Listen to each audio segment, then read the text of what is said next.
ហើយកុំផ្ដោតតែទេសចរក្រៅប្រទេសទេសចរក្នុងស្រុកច្រើនណាស់ហើយប្រជាពលរដ្ឋយើងមានលទ្ធភាពឥឡូវពិតណា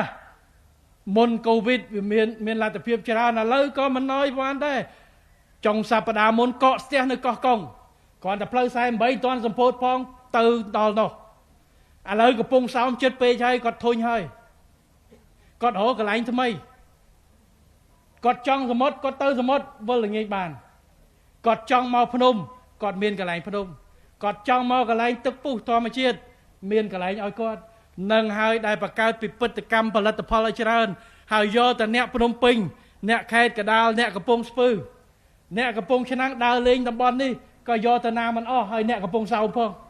ពួកអ្នកកំពង់សោមមួយថ្ងៃឃើញតែសមុទ្រឲ្យចុងសប្តាហ៍ទៅលេងសមុទ្រគាត់មិនទៅទេតែបើមកលេងការីរំមកលេងខ្នងផ្សារ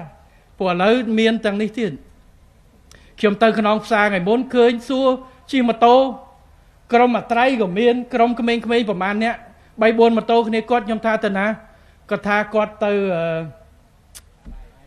រ៉ែងឡើងទៅនោះហើយគាត់ជិះទៅរ៉ែងទៅស្នាក់នៅនោះ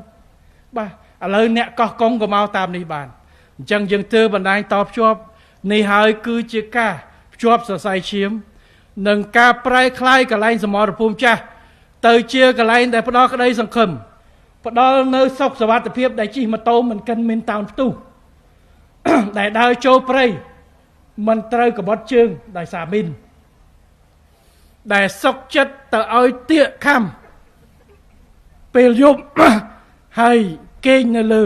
ភ្នំខ្នងផ្សារត្រូវទឹកសន្សើមខ្នងភ្នំសពៅជាជាងមិនអាចចូលនៅទីនោះបានអាចធ្វើដំណើរទៅថ្មបាំង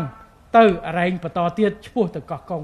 នេះហើយគឺសេរីភាពរបស់ប្រជាពលរដ្ឋខ្មែរសិទ្ធិសេរីភាពក្នុងការដើរហើរដោយសុវត្ថិភាពរស់នៅមានជីវភាពនេះគឺជាការអនុវត្តសិទ្ធិសេរីភាពរបស់ប្រជាពលរដ្ឋមិនមែនសឹមតែសិទ្ធិនៅក្នុងការកាន់មីក្រូជេឬមួយក៏អីនោះទេប៉ុន្តែសិទ្ធិដើរហើរសិទ្ធិនៅក្នុងការរស់នៅប្រកបរបរចិញ្ចឹមជីវិតសិទ្ធិនៅក្នុងការប្រកាន់សាសនា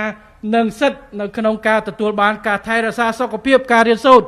គឺជាអ្វីដែលរាជរដ្ឋាភិបាលបានធ្វើ40ឆ្នាំមកហើយយើងនឹងបន្តធ្វើតទៅទៀតនេះគឺជាសិទ្ធិរបស់ប្រជាពលរដ្ឋក្នុងរបបប្រជាធិបតេយ្យ